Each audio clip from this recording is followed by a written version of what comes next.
नमस्कार, आप देख रहे हैं आगाज फर्स्ट न्यूज और मैं हूं यति आपके साथ। बिहार विधानसभा चुनाव से पहले नीतीश कुमार का टेंशन बढ़ने वाला है। दरअसल अब विरोधियों के साथ साथ उनके साथी भी सीएम नीतीश कुमार पर दबाव बनाने लगे हैं। प्रेशर पॉलिटिक्स का जो वातावरण है वो सीएम नीतीश कुमार के लिए बनाया जा रहा है। इस बीच बता दें कि जदयू के लिए अच्छी खबर ये है कि एनडीए के सभी सहयोगियों ने नीतीश कुमार के नेतृत्व में चुनाव लड़ने का ऐलान कर दिया है। दूसरी ओर हम पार्टी यानी कि जीतन राम मांझी की पार्टी ने बिहार के मुख्यमंत्री से तेजस्वी यादव वाली मांग कर दी है।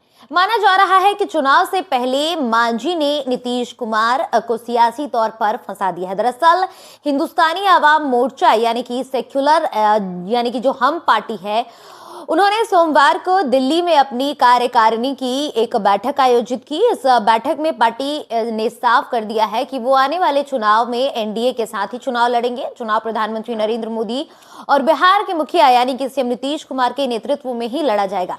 बैठक में बिहार और दिल्ली विधानसभा चुनाव की तैयारियों पर भी बातचीत हुई। इस बैठक में पार्टी ने कई अहम प्रस्ताव भी पारित किए हैं, जैसे माता सबरी योजना जो कि बिहार में लागू करना और युवाओं को बेरोजगारी भत्ता देना भी होगा।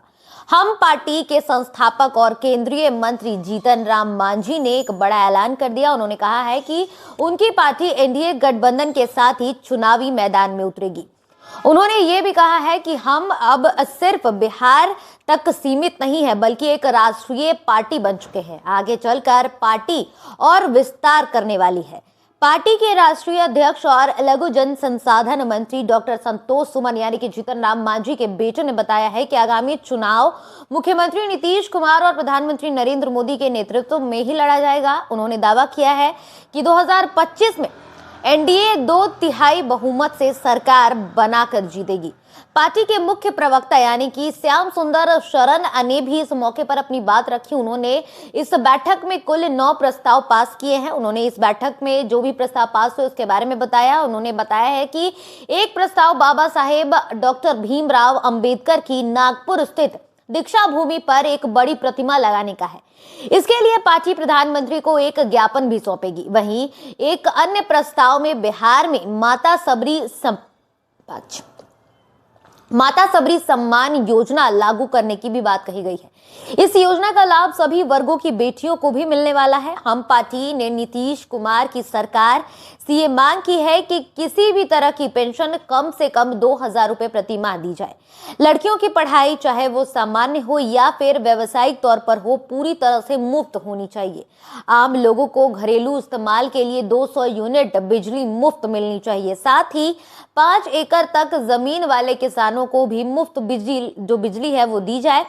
वही बता दें कि ये भी इस मीटिंग में बताया गया कि 35 साल तक के बेरोजगार युवाओं को 2-2 हजार रुपए प्रति महीना बेरोजगारी भत्ता दी जाए।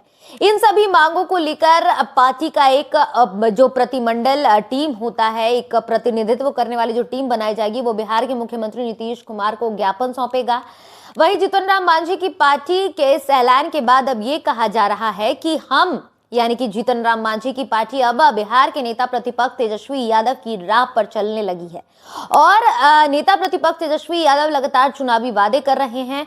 कुछ दिन पहले ही हमने देखा था कि नेता प्रतिपक्ष तेजस्वी यादव दरभंगा गए थे और वहां पर उन्होंने एक बड़ा ऐलान किया था। उन्होंने उनकी सरकार अगर बनती है तो 200 यूनिट तक बिजली जो है वो मुफ्त दी जाएगी। साथ ही वृद्धा पेंशन 1500 रुपए तक दी जाएगी। इसके अलावा प्रदेश में माई बहन मान योजना लागू किया जाएगा, जिसके तहत सभी महिलाओं और बहन बेटियों को 2500 रुपए दी जाएगी। तो इस तरीके के ऐलान नेता प्रतिपक्ष तेजस्वी यादव ने किया था। माना यह जा रहा है कि तेजस्वी यादव को सियासी तौर पर घेरने के लिए मांझी की पार्टी ने बड़ा दांव चला है। अब ये देखना दिलचस्प होगा कि मांझी की पार्टी की मांग सीएम नीतीश कुमार मानती है या नहीं मानती है। जो प्रेशर पॉलिटिक्स बनाया जा रहा है विधानसभा चुनाव से पहले, चाहे वो विपक्ष की सरकार की तरफ से हो यानी कि इंडिया गठबंधन की तरफ से हो या फिर नीतीश कुमार के साथ जो पार्टी है, भले ही हम पार्टी ने ये ऐलान कर दिया है, जीतन राम मांझी के बेटे ने ऐलान कर दिया है कि आने वाला जो चुनाव होगा वो नीतीश कुमार और प्रधानमंत्री नरेंद्र मोदी के नेतृत्व में ही लड़ा जाएगा,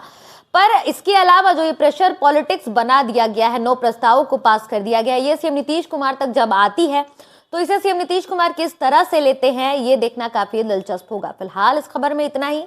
धन्यवाद।